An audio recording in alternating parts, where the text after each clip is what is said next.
Hello students, I am here Smita Jha once again.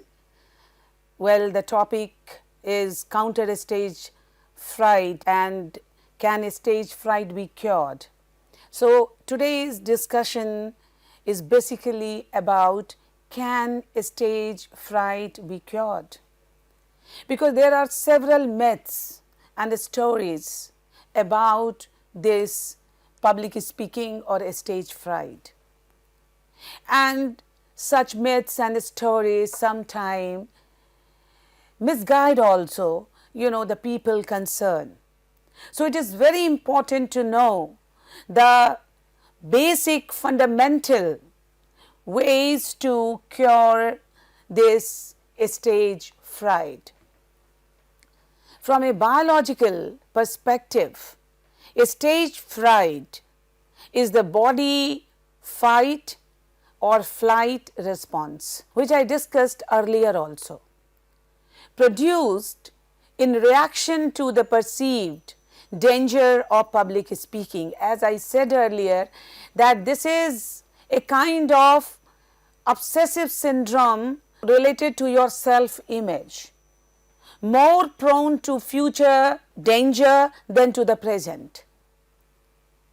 And the reason behind the brain secretion or the hormonal secretion, the amygdala, the part of brain sends a distress signal that causes the hypothalamus to send signals to the sympathetic nervous system, and the adrenal glands release adrenaline into the bloodstream, which causes the all too familiar symptoms of a stage fright: increased heart rate and blood pressure, heavy breathing, sweating, and a terrible feeling in the pit of the stomach. So, see, this is the symptoms. And why it is happening that we discussed already, but can it be cured? That is a very pertinent question. A world famous pastor who speaks to sold out a stadium once admitted that in his first year as a minister, his hands would shake as he approached the lectern, means the podium. Lectern means the podium. His palms would sweat and his heart would race. He had severe stage fright. When he overheard a critical comment about his speaking, he would focus on it and replay it over and over in his head. So, the question is that how did he get over it? And someone asked him that how did you get over it? Well, the person concerned said, I started speaking to myself in a more positive way. Instead of tearing myself down, I built myself up, he said. The minister also began to practice. He rehearsed for hours and hours ahead of every sermon. The latest neuroscience research concludes that the preacher intuitively did two things right: reappraisal and rehearsal. What is reappraisal? Changing the channel. And the minister, in this context, minister said that he overcame the fear of public speaking by changing the internal channel. Instead of focusing on what had gone wrong or the negative comments he overheard, he focused on what he did right and the people who were moved by his message, that is, the bright side of his lecture. He just ignored the mistakes for which he was being criticized. So, looking towards the brighter part, he gathered confidence. Further, the minister was engaging in what psychologists and neuroscientists called cognitive reappraisal. Cognitive means thought process. According to neuroscientist Gregory Burns, cognitive reappraisal is the act of reinterpreting emotional information in such a way that the emotional component is diminished. In his book titled Iconoclast, Burns writes emphatically, there is growing neurobiological evidence that when people reappraise emotional circumstances, the prefrontal context comes online and inhibits the amygdala. In other words, the part of our brain, that is amygdala, that triggers the fight or flight response and elevates your heart rate when speaking in public, is more easily tamed, controlled when we reframe our internal thoughts from negative to positive. Burns' observation has been validated by many scholarly research experiments in the last few years. So, you must read this book Iconoclast and know what Burns speaks about this stage fright.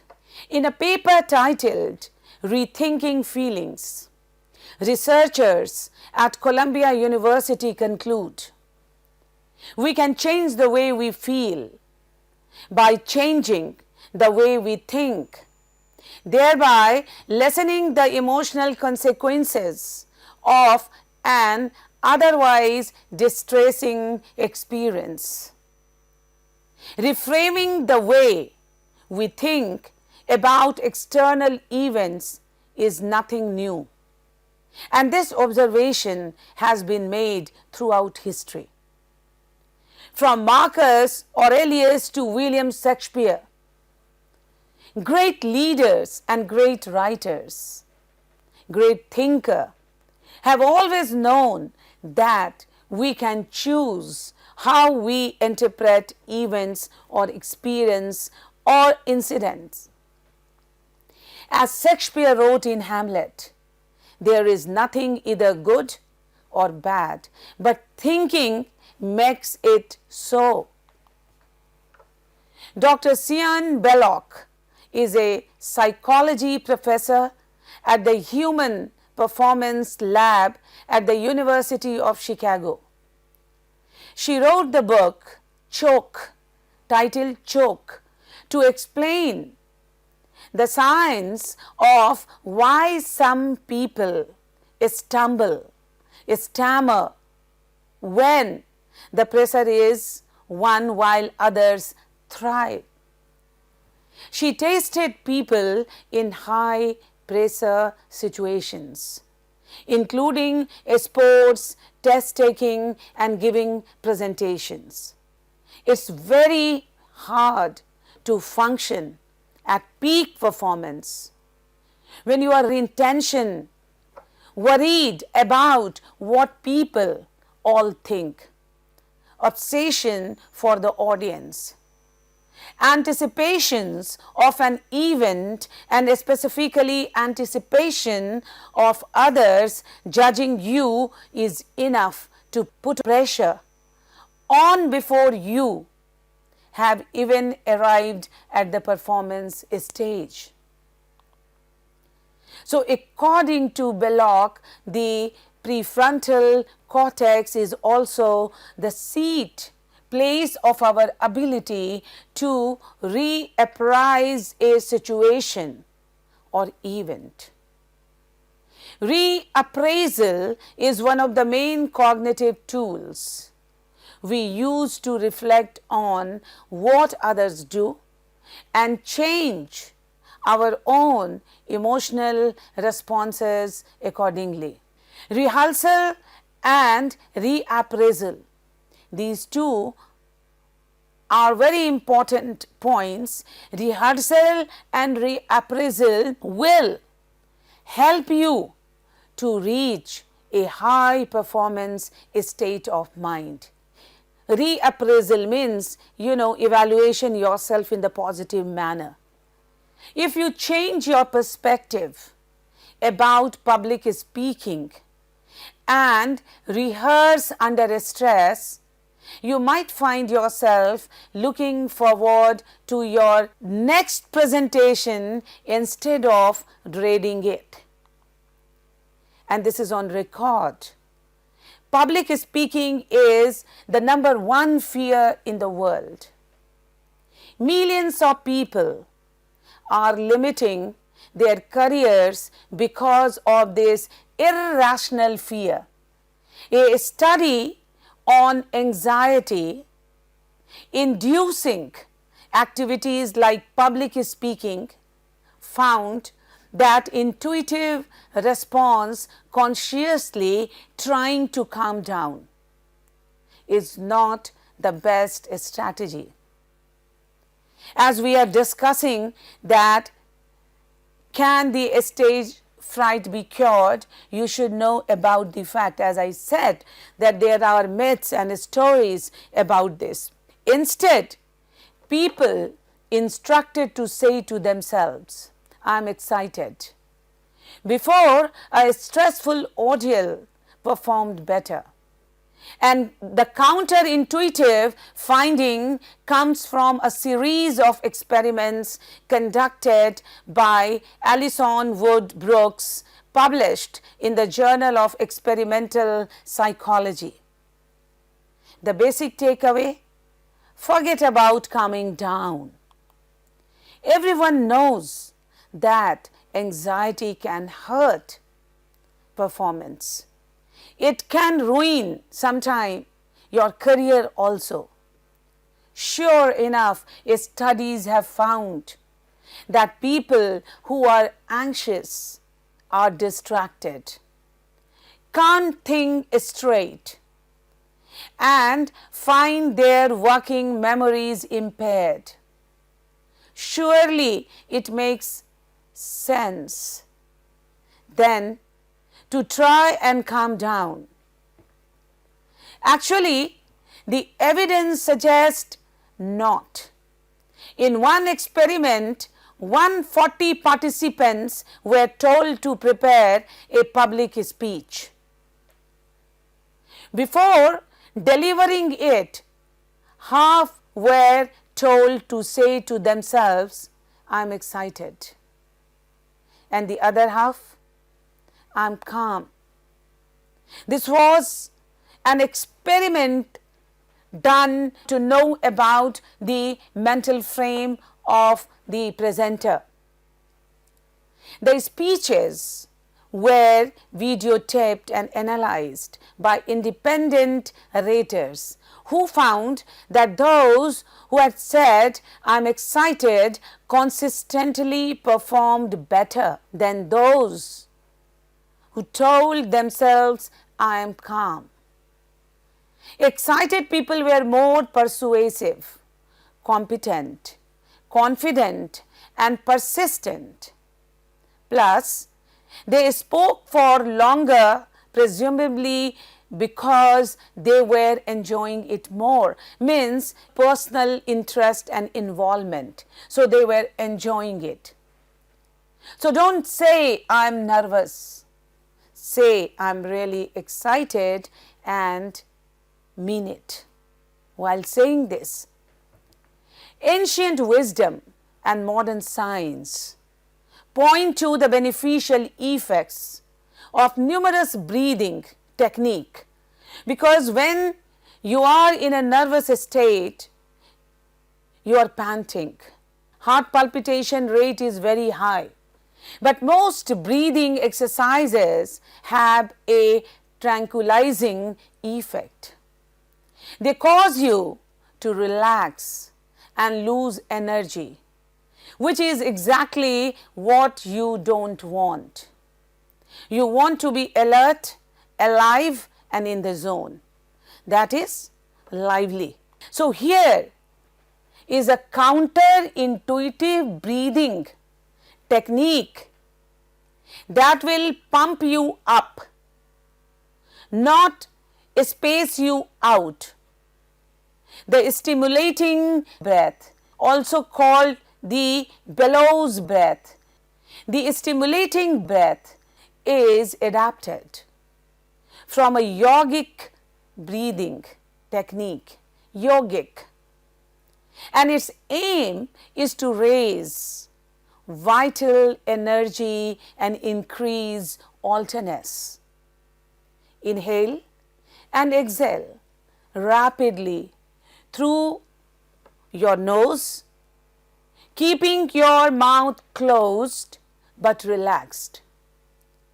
Your breaths in and out should be equal in duration, but as short as possible. This is a noisy breathing exercise. Don't do it in front of the audience, because this technique is not that you go to the stage and you start doing it. This is a technique that is advisable to exercise when you are alone, much before the presentation, and not only once. Make it a regular exercise. That is control on the breath. The speech, quality, well, to some extent it is God gifted, but the larger extent you can develop it with practice.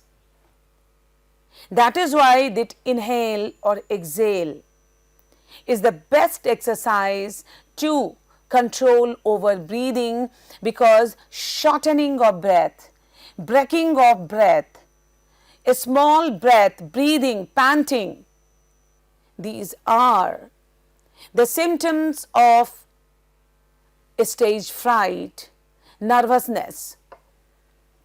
Try for 3 in and out breath cycles per second, like a faster. This produces a quick movement of the diaphragm, suggesting a bellows. On your first try, do it for 15 seconds. Do not do it for more than 15 seconds on your first try.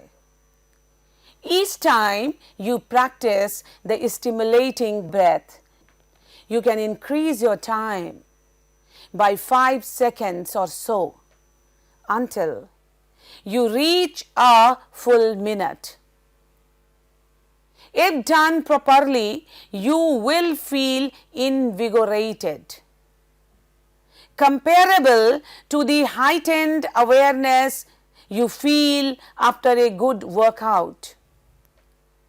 You should feel the effort at the back of the neck, the diaphragm, the chest and the abdomen. And try this breathing exercise when you are getting ready to go on. It will certainly boost your energy level. So, stage fright can be cured, can be reduced, can be minimized. And don't just rehearse.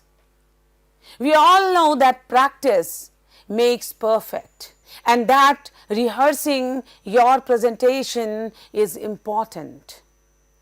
But did you know there is even a better way? Mental practice can get you closer to where you want to be in life, and it can turn you into a confident and effective presenter too. In fact, just practicing physically is less effective than combining traditional rehearsal with visualization. What my point is, like even I myself apply this when I walk. I try to rehearse, to think how to start, how to speak, how to conclude. And see, this will give you confidence. When you walk, when you sit for meditation, when you think of this particular event, and you must confirm yourself the way to start and the way to conclude and in between. Though nothing is definite that you have to do this, because it is such kind of presentation is spontaneous also. But then how to start, how to conclude, that depends on you if you practice it. A study looking at brain patterns in weightlifter found that the patterns activated when a weightlifter lifted hundreds of pounds were similarly activated when the weightlifters only imagined lifting the weight. In some cases, research has revealed that mental practices are almost as effective as true physical practice, and that doing both is more effective than either alone. Begin by establishing a highly specific goal. Imagine the future. In fact, picture yourself as already having achieved your goal. Speak about it as though you had already achieved it. Hold a mental picture of it as if it were occurring to you right at the moment. Imagine the scene in as much details as possible, hypothetically. And this is a kind of training. Engage as many of the 5 senses as you can in your visualization. Who are you with? Which emotions are you feeling right now? What are you wearing? Is there a smell in the air? What do you hear? What is your environment? So when you are physically active, your body releases endorphins.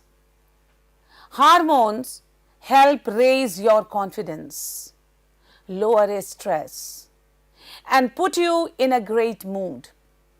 Means good hormone. Try doing at least 30 minutes of exercise before you step in front of an audience. Take a walk around the block or theater before the doors open. Do yoga. The morning of your performance to ease your mind and stretch your body. Flexibility of mind and flexibility of body. Dance backstage to release any built up energy. Try doing power poses before you walk on a stage. For instance, place your hands on your hips with your chest out like Wonder Man and Wonder Woman. It is also said, watch a funny video means to make you laugh. Sometimes all you need to loosen up or to neutralize is a good laugh. Put on your favorite movie or a funny comedy sketch while you are getting ready to help you relax. Believe it or not, laughter actually helps you distress and reduce anxiety. Focus on what is playing rather than worrying about the performance, and let out all of those giggles. Try watching a motivational speech to help you feel more confident when you listen to other how to speak. That will give you confidence. Take time to relax. Meditation and deep breathing exercises can help you calm down. Before you step in front of an audience, take some time to be alone, to ease the tension from your body. Sit down in a quiet space and meditate for 15 to 20 minutes. Or close your eyes and count your inhales and exhales. Let the worries and fears of performing slip away. It is okay if they pop up while you meditate or breathe, but allow them to come and go rather than focusing on them. Shake out your jitters. Flap your arms and legs around before you hop on a stage. Believe it or not, a little wiggle before you start your performance or presentation can make a big difference. Those butterflies in your stomach and your racing pulse come from built up nerves and stress. Many performers find that shimmying their bodies before they step on a stage helps them relax and physically shake away their nerves. So try playing the shake out game backstage.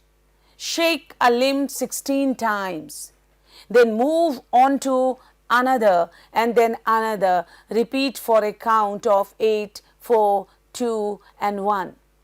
Stand or sit up tall. Your posture can drastically change your mood. So try to sit up straight.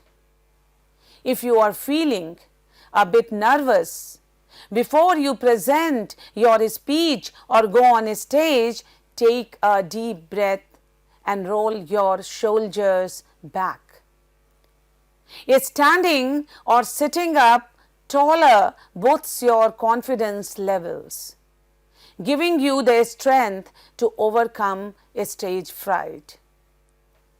If you are sitting, scooch to the edge of your chair if you can, as this can help you to sit up straighter. Set yourself a timer. Tell yourself you are only allowed to be nervous for a certain amount of time. It may sound silly, but giving yourself the time to be nervous can help you overcome your stage fright. Sit with those scared or jittery feelings for 30 minutes or an hour. Then, when the allotted time is up, stand up, brush it off and say, I got this. This step doesn't work for everyone, and that's okay. Individual variations are there. The goal is not to feel 100% stage fright free at the end of your nervous time. It's to give yourself a space to focus on what you feel so you can redirect your attention to other things more easily. And yes, very important, avoid caffeine. Coffee and soda cause your adrenaline to rise, giving you even more jitter. So consider skipping your morning cup of coffee the day of your performance and opt for a tall glass of water instead. Your body will thank you, and so will the dry mouth caused by a stage fright. If you need an energy boost, try eating a balanced meal or taking a power nap. I'm sure that these are the steps that can reduce a stage fright. In the next lecture, I will enlighten you on the more aspects how to reduce a stage fright. Till then, thank you very much. Looking forward to meeting you again. Thank you.